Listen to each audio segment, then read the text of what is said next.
Hey Bougie, click. Are you dealing with a feminine man? Men now expect women to jump through hoops for them instead of the other way around. While the roles or responsibilities have not changed in centuries, the respect for those roles has. Women still do most of the work and now pay half of the bills. However, we still don't get any respect. Feminine men. Why is it when we talk about relationships it is always referring to how to get a man? We hardly ever discuss how to get a woman. There used to be a time where the woman was viewed as the prize, but in this day and age, that sentiment has been reversed. Men now expect women to jump through hoops for them instead of the other way around. While the roles or responsibilities have not changed in centuries, the respect for those roles has. Women still do most of the work and now pay half of the bills, but their role is less respected than it used to be. Men's roles have lessened, but they require more respect and admiration for their efforts. Men do not listen to what women want, because for the most part, they do not care. The tea is that they never did. Men's disdain for women has always been masked by our need for them. Women have often made excuses for horrible men because they lacked the options that would make it possible to live without one. Now that women do not need men for most things, a lot of them are choosing to be alone. That fact is expressed in the high divorce rate and women being the initiator of those divorces. A man never had to care about what a woman wanted because regardless of what she wanted, she needed a man.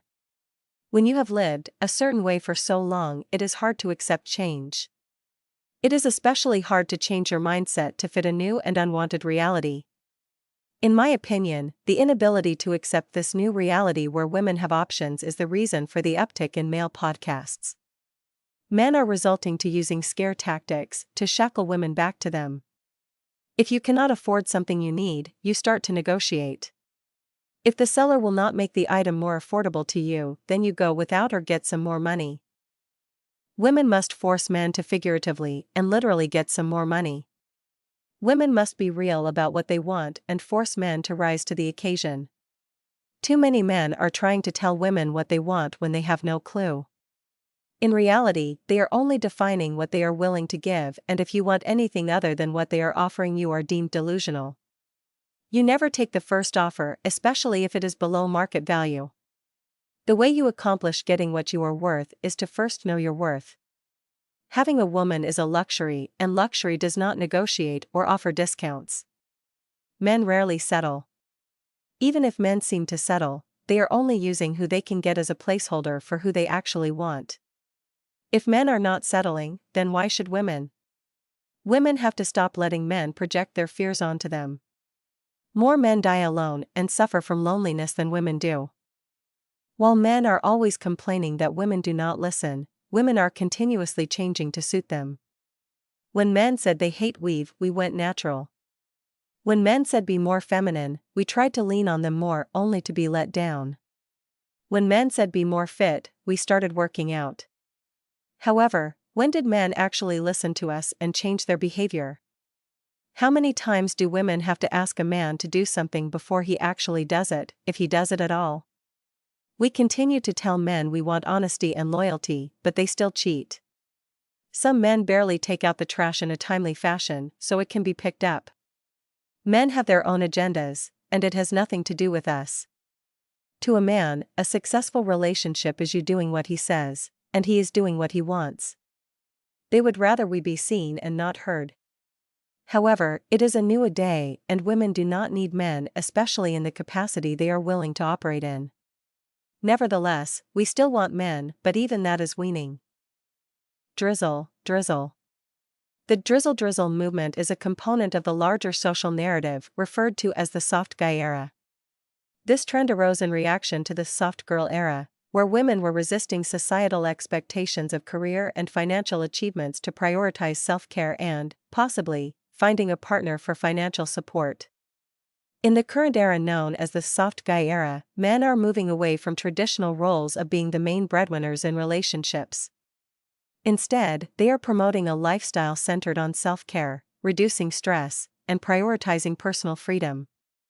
Within these conversations, the term drizzle is frequently mentioned, which is interchangeable with sprinkle, a phrase that gained popularity on TikTok in 2023.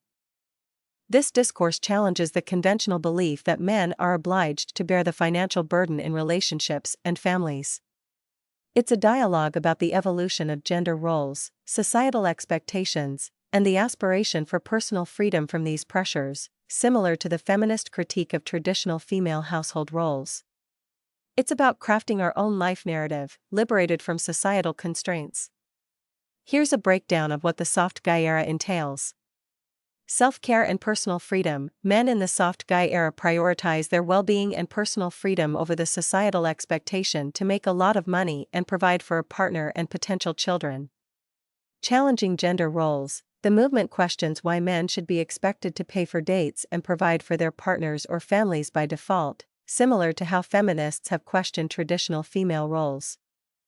Misogyny. Misogynists often harbor an unconscious hatred towards women without realizing it. This deep-seated misogyny is usually developed early in life, often stemming from a negative experience with a female figure they once trusted. Whether it was an abusive or neglectful mother, sister, teacher, or girlfriend, these encounters can leave a lasting impact on their subconscious beliefs. After being planted, this seed will sprout and start growing. Its small root will navigate towards the brain's fear processing and memory regions, while its stem will extend into the frontal areas of the brain, influencing both emotions and rational decision-making. Behaviors indicative of a person with misogynistic tendencies encompass: he will focus on a woman and select her as his target. Her guard may be lowered as he is charming, engaging, entertaining, and charismatic initially. Over time, he starts to display a Jekyll and Hyde personality. This might lead to rapid shifts from charming to impolite, and then back to charming again. He tends to make promises to women that he frequently fails to fulfill. Conversely, when it comes to men, he almost always keeps his promises. He tends to be tardy for appointments and dates with women, yet he is consistently punctual when meeting with men. His behavior toward women, in general, is grandiose, cocky, controlling, and self-centered. He is highly competitive, particularly when it comes to women. If a woman outperforms him socially or professionally, he feels awful. In contrast, if a man surpasses him, he may have conflicting emotions, but can assess the situation rationally. He will treat women and men differently in workplace and social settings without realizing it, granting men certain freedoms that he will judge female colleagues or friends for. He might unknowingly resort to various means to make women feel unhappy. This could involve pressuring for or withholding sex in relationships, making derogatory remarks or jokes about women in public, appropriating their ideas without acknowledgement in professional settings, or borrowing money without repayment. On a date, his behavior towards a woman is usually the opposite of her preferences. For instance, if she is a traditional lady who appreciates a gentleman opening doors, ordering for both, and covering the bill, he will treat her casually like one of his male friends, order only for himself, and may even let her pay for the entire meal, regardless of her offer. On the other hand, if she is more independent and prefers to select her own meal and pay her share, he might assertively order for both and settle the bill while she is away. Sexually, he likes to control women and gives little or no attention to their sexual pleasure. Foreplay, if it occurs at all, is only a necessary means to an end. He likes oral sex, but only as a recipient. His favorite positions enable him to avoid looking the woman in her eyes. He is inclined to cheat on women he is dating or in a relationship with. Monogamy is the least commitment he believes he owes a woman. He might unexpectedly vanish from a relationship without formally concluding it, only to return 3 months later with an explanation crafted to draw the woman back in. Seldom will a misogynist exhibit all these characteristics, making it challenging to recognize them. Their charm and charisma can attract women, further complicating the detection of early warning signs. Individuals who harbor animosity towards women, often unknowingly, derive satisfaction from mistreating them.